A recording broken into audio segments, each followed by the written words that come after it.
ನಮಸ್ಕಾರ. ಗ್ಯಾರಂಟಿ ನ್ಯೂಸ್ನ ಎಕ್ಸ್ಪ್ಲೇನರ್ಗೆ ಸ್ವಾಗತ. ನಾನು ಉಲ್ಲಾಸ ಕಿರ್ವಾಸೆ. 5 ಗ್ಯಾರಂಟಿಗಳನ್ನು ಕೊಟ್ಟಂತಹ ಸರ್ಕಾರ ಇದೀಗ 6ನೇ ಗ್ಯಾರಂಟಿಯನ್ನ, ಅದರಲ್ಲೂ ಪ್ರಮುಖವಾಗಿ ಬೆಂಗಳೂರಿನ ಜನರಿಗೆ ಮಾತ್ರ ಕೊಡುವಂತ ಕೆಲಸವನ್ನ ಮಾಡಿದೆ. ರಾಜ್ಯ ಸರ್ಕಾರ ಕೊಟ್ಟಿರುವಂತಹ 6ನೇ ಗ್ಯಾರಂಟಿ ಯಾವುದು, ಕೇವಲ ಬೆಂಗಳೂರಿಗೆ ಮಾತ್ರ ಯಾಕೆ ಸೀಮಿತ ಆಗಿದೆ, 6ನೇ ಗ್ಯಾರಂಟಿಯಿಂದ ಬೆಂಗಳೂರಿನ ಜನರು ಎಷ್ಟರ ಮಟ್ಟಿಗೆ ಸಂತಸವನ್ನ ವ್ಯಕ್ತಪಡಿಸ್ತಾ ಇದ್ದಾರೆ ಅನ್ನುವಂಥದ್ದನ್ನ ನಾನು ಈ ವಿಡಿಯೋದಲ್ಲಿ ಹೇಳ್ತಾ ಹೋಗ್ತೀನಿ. ಸೊ ಕೊನೆವರೆಗೂ ಈ ವಿಡಿಯೋವನ್ನ ಮಿಸ್ ಮಾಡದೆ ನೋಡಿ. ರಾಜ್ಯ ಸರ್ಕಾರ ಅಧಿಕಾರಕ್ಕೆ ಬಂದಂತ ಸಂದರ್ಭದಲ್ಲಿ ಬೆಂಗಳೂರಿನ ಜನರ ಬಹು ವರ್ಷದ ಕನಸಾಗಿತ್ತು ಬಿ ಖಾತಾ ಇಂದ ಇರುವಂತಹ ಖಾತೆಗಳನ್ನ ಎ ಖಾತಾಗೆ ಮಾಡಿ ಅನ್ನುವಂತಹ ಒಂದು ಬೇಡಿಕೆಯನ್ನ ಇಟ್ಟಿದ್ರು. ಬಿಬಿಎಂಪಿಯನ್ನ ಈ ಹಿಂದೆ ಬಿಬಿಎಂಪಿ ಆಳದಂತಹ ಕಾಂಗ್ರೆಸ್ ಆಗಿರ್ಬೋದು, ಜೆಡಿಎಸ್ ಆಗಿರ್ಬೋದು, ಬಿಜೆಪಿಗೂ ಕೂಡ ಮನವಿಯನ್ನ ಮಾಡುವಂತ ಕೆಲಸವನ್ನ ಬೆಂಗಳೂರಿನ ಜನರು ಮಾಡ್ತಾ ಇದ್ರು. ಜೊತೆಗೆ ರಾಜ್ಯ ಸರ್ಕಾರಕ್ಕೂ ಕೂಡ ಮನವಿ ಮಾಡುವಂತ ಕೆಲಸವನ್ನ ಮಾಡಿದ್ರು.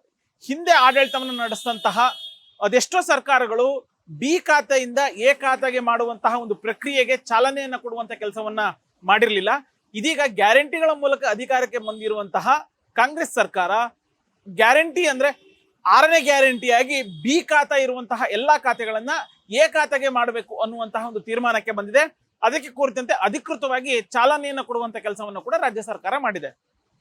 ಬಿ ಖಾತಾ ಅಂದ್ರೆ ಏನು, ಎ ಖಾತಾ ಇದ್ರೆ ಏನು ಅನುಕೂಲ ಆಗತ್ತೆ, ಯಾರೆಲ್ಲ ಬಿ ಖಾತೆಯಿಂದ ಎ ಖಾತಾಗೆ ಅಪ್ಲೋಡ್ ಆಗ್ಬೋದು ಅಥವಾ ಅಪ್ಗ್ರೇಡ್ ಆಗ್ಬೋದು, ಇದಕ್ಕಿರುವಂತಹ ಮಾನದಂಡಗಳೇನು ಅನ್ನುವಂಥದ್ದನ್ನು ನಾನು ಈ ವಿಡಿಯೋದಲ್ಲಿ ತಿಳಿಸ್ತಾ ಹೋಗ್ತೀನಿ.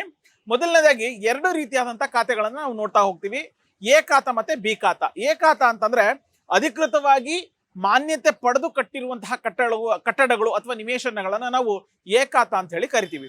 ಬಿ ಖಾತಾ ಅಂದ್ರೆ ಲ್ಯಾಂಡ್ ಇರುತ್ತೆ, ಆದ್ರೆ ಅದಕ್ಕೆ ಸಂಬಂಧಪಟ್ಟಂತಹ ಸ್ಥಳೀಯ ಆಡಳಿತ ಸಂಸ್ಥೆಗಳಿಂದ ನಾವು ಅನುಮೋದನೆಯನ್ನ ಪಡೆದಿರೋದಿಲ್ಲ, ಅನುಮತಿಯನ್ನ ಪಡೆದಿರೋದಿಲ್ಲ, ಕಟ್ಟಡ ಕಟ್ಟಲಿಕ್ಕೆ ಬೇಕಾದಂತಹ ಅನುಮತಿಯನ್ನ ಪಡೆಯದೆ ಕಟ್ಟಿರುವಂತಹ ನಿವೇಶನಗಳೇನಿರ್ತವೆ ಅದನ್ನ ಬಿ ಖಾತಾ ಅಂತ ಹೇಳಿ ನಾವು ಕರಿತೀವಿ. ಇದ್ರ ಜೊತೆಗೆ ಹೊಸದಾಗಿ ಮತ್ತೊಂದು ಖಾತಾನ್ನ ಅಳವಡಿಕೆ ಮಾಡುವಂತ ಕೆಲಸವನ್ನ ರಾಜ್ಯ ಸರ್ಕಾರ ಮಾಡಿದೆ, ಅದು ಈ ಖಾತಾ ಅಂತ ಹೇಳಿ.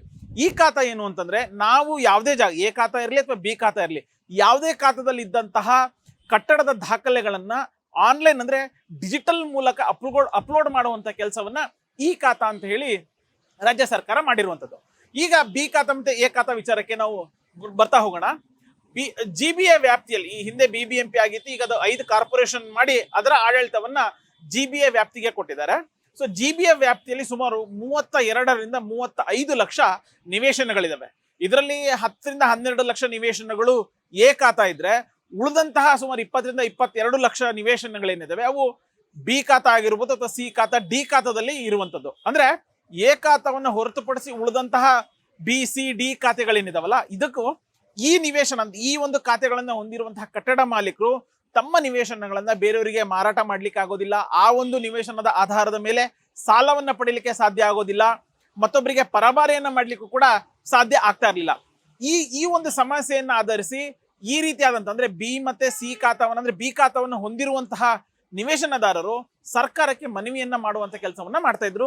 ಸೊ ಅಂತಿಮವಾಗಿ ಬೆಂಗಳೂರಿನ ಜನರ ಮನವಿಗೆ ಸ್ಪಂದನೆಯನ್ನ ಮಾಡಿದಂತಹ ಕಾಂಗ್ರೆಸ್ ಈಗ ಬಿ ಖಾತೆಯಿಂದ ಎ ಖಾತಾಗೆ ಒಂದು ಅಪ್ಲೋಡ್ ಮಾಡುವಂತಹ ಒಂದು ತೀರ್ಮಾನಕ್ಕೆ ಬಂದಿದೆ. ಯಾರೆಲ್ಲ ಬಿ ಖಾತಾದಿಂದ ಎ ಖಾತಾಗೆ ಅಪ್ಲೈ ಮಾಡ್ಬೋದು ಅನ್ನುವಂಥದ್ದು ನಾವು ನೋಡ್ತಾ ಹೋಗೋದಾದ್ರೆ ಒಂದು ಎಕ್ಸಾಂಪಲ್ ಅನ್ನ ಹೇಳ್ತೀನಿ. ಈಗ ನನ್ನ ಒಂದು ನಿವೇಶನ ಯಾವುದೋ ಒಂದು ಜಯನಗರದಲ್ಲಿ ಇದೆ. ಖಾಸಗಿ ನಿವೇಶನದಲ್ಲಿ ನಾನೊಂದು ಲೇಔಟ್ ಅಲ್ಲಿ ನಾನೊಂದು ನಿವೇಶನವನ್ನ ಕಟ್ಟಿದ್ದೀನಿ. ಅಂದ್ರೆ ಅದು ಈಗ ಸದ್ಯಕ್ಕೆ ಇರುವಂತದ್ದು 2000 ಸ್ಕ್ವೇರ್ ಫೀಟ್ ನ ಒಳಗಡೆ ಇರುವಂತಹ ನಿವೇಶನಗಳೇನಿದಾವೆ ಆ ಒಂದು ನಿವೇಶನಗಳನ್ನ ಬಿ ಖಾತೆಯಿಂದ ಎ ಖಾತೆಗೆ ಅಪ್ಲೋಡ್ ಮಾಡಬೇಕು ಅನ್ನುವಂತಹ ಒಂದು ತೀರ್ಮಾನಕ್ಕೆ ಬಂದಿದೆ. ಜಯನಗರದಲ್ಲಿ ನನ್ನದೊಂದು ನಿವೇಶನ ಇದೆ, ನನ್ನ ಎದುರುಗಡೆ ಮನೆಯೂ ಕೂಡ ಒಂದು ನಿವೇಶನ ಇದೆ. ನನ್ನ ಮತ್ತೆ ಎದುರುಗಡೆ ಮನೆ ಇರುವಂತಹ ನಿವೇಶನದ ನಡುವೆ ಒಂದು ರಸ್ತೆ ಇರುತ್ತೆ. ಆ ಒಂದು ರಸ್ತೆ ಇಷ್ಟು ದಿವಸ ನಾವು ಪ್ರೈವೇಟ್ ರೋಡ್ ಅಂತ ಹೇಳಿ ನಾವು ಕರಿತಾ ಇದ್ವಿ. ಆ ಒಂದು ಪ್ರೈವೇಟ್ ರೋಡ್ ಏನಿದೆಯಲ್ಲ, ನಿಮ್ಮ ನಿವೇಶನ ಎ ಖಾತಾ ವ್ಯಾಪ್ತಿಗೆ ಬರಬೇಕು ಅಂತಂದ್ರೆ ಆ ಒಂದು ಪ್ರೈವೇಟ್ ರೋಡ್ ಏನಿದೆಯಲ್ಲ ಅದನ್ನ ಸರ್ಕಾರಿ ರೋಡು ಅಂತ ಹೇಳ್ಬಿಟ್ಟು ಸರ್ಕಾರಿ ರಸ್ತೆ ಅಂತ ಹೇಳಿ ಡಿಕ್ಲೇರ್ ಅನ್ನ ಮಾಡ್ಬೇಕಾಗತ್ತೆ. ಪ್ರಮುಖವಾದಂತಹ ಒಂದು ಕಂಡೀಷನ್ ಏನು ಅಂತಂದ್ರೆ, ನಿಮ್ಮ ನಿವೇಶನ ಅಥವಾ ನಿಮ್ಮ ಅಕ್ಕಪಕ್ಕದ ನಿವೇಶನದ ನಡುವೆ ಇರುವಂತಹ ರಸ್ತೆಗಳು ಪ್ರೈವೇಟ್ ಲ್ಯಾಂಡ್ ಆಗಿದೆ ಅಥವಾ ಪ್ರೈವೇಟ್ ರೋಡ್ ಆಗಿದ್ರೆ ಅದನ್ನ ಸರ್ಕಾರಿ ರಸ್ತೆ ಅಂತ ಹೇಳಿ ನೀವು ಮೊದಲನೇದಾಗಿ ಘೋಷಣೆ ಮಾಡುವಂತ ಕೆಲಸವನ್ನ ಮಾಡ್ಬೇಕಾಗತ್ತೆ. ಇದು ಒಂದು ಭಾಗ.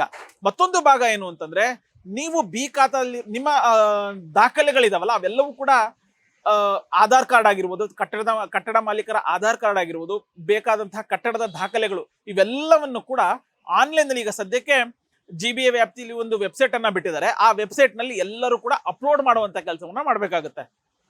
ನವೆಂಬರ್ 1ನೇ ತಾರೀಕಿಂದ 100 ದಿನಗಳ ಕಾಲ ಈ ರೀತಿಯಾದಂತಹ ದಾಖಲೆಗಳನ್ನ ಅಪ್ಲೋಡ್ ಮಾಡಲಿಕ್ಕೆ ಅವಕಾಶವನ್ನ ಕೊಡುವಂತ ಕೆಲಸವನ್ನ GBA ಮಾಡಿದೆ. 100 ದಿನ ಆದ ನಂತರ ಏನಾಗುತ್ತೆ ಅನ್ನುವಂಥದ್ದಾದ್ರೆ 100 ದಿನದ ನಂತರ ಅಂದ್ರೆ 101ನೇ ದಿನದಿಂದ ಯಾರೆಲ್ಲ ಬಿ ಖಾತೆಯಿಂದ ಎ ಖಾತೆಗೆ ಅಪ್ಲೋಡ್ ಅನ್ನ ಮಾಡಿದಾರಲ್ಲ ಆ ಎಲ್ಲ ದಾಖಲೆಗಳನ್ನ ಪರಿಶೀಲನೆ ಮಾಡುವಂತ ಕೆಲಸವನ್ನ GBA ಅಧಿಕಾರಿಗಳು ಮಾಡ್ತಾರೆ.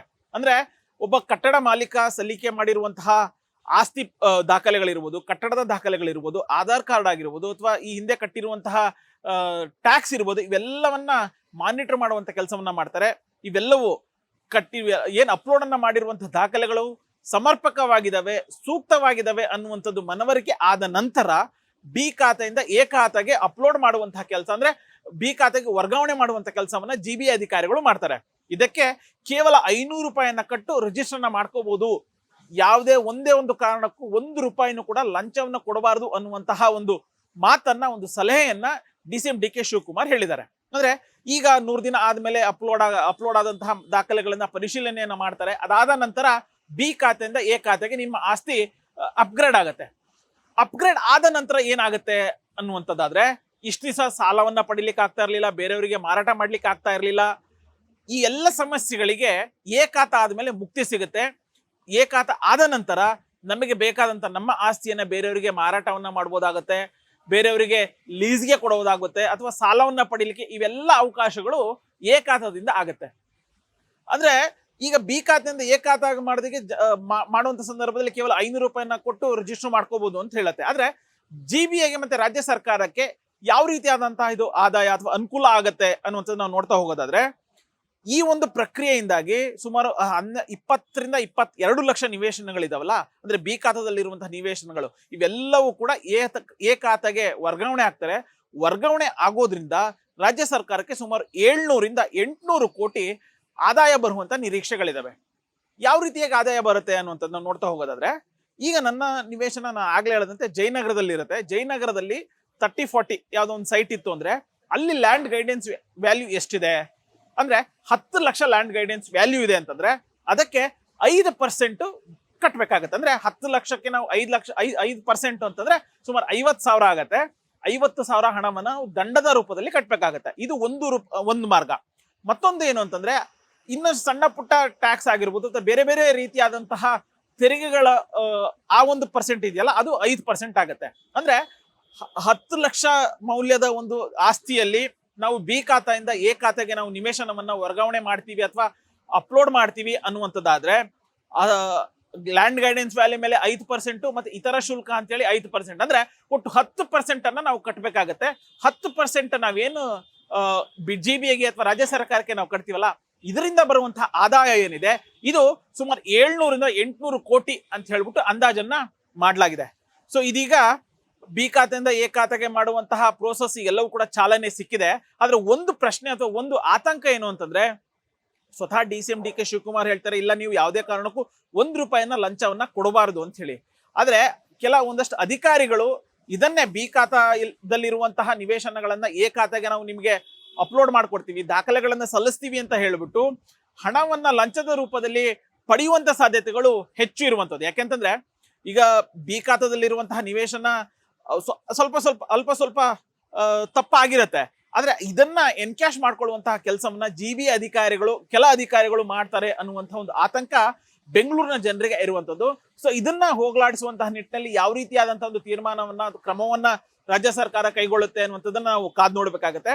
ಸೊ ಸದ್ಯಕ್ಕೆ ಪ್ರತಿ ಒಂದು ಪಾಲಿಕೆಯಲ್ಲೂ 2 ಸೆಂಟರ್ಗಳನ್ನ ಮಾಡೋದ್ರ ಮೂಲಕ ಅಪ್ಲೋಡ್ ಅನ್ನ ಮಾಡ್ಲಿಕ್ಕೆ ಅವಕಾಶವನ್ನ ಕಲ್ಪಿಸಿಕೊಡಲಾಗಿದೆ. ಇದ್ರ ಜೊತೆಗೆ ಬೆಂಗಳೂರು ಒಂದು ಸೆಂಟರ್ ನಲ್ಲೂ ಕೂಡ ಅಪ್ಲಿಕೇಶನ್ ಅನ್ನ ಹಾಕ್ಲಿಕ್ಕೆ ಅಥವಾ ದಾಖಲೆಗಳನ್ನ ಸಲ್ಲಿಕೆ ಮಾಡ್ಲಿಕ್ಕೆ ಅವಕಾಶವನ್ನ ಕೊಡುವಂತ ಕೆಲಸವನ್ನ GBA ಅಧಿಕಾರಿಗಳು ಮಾಡಿದ್ದಾರೆ.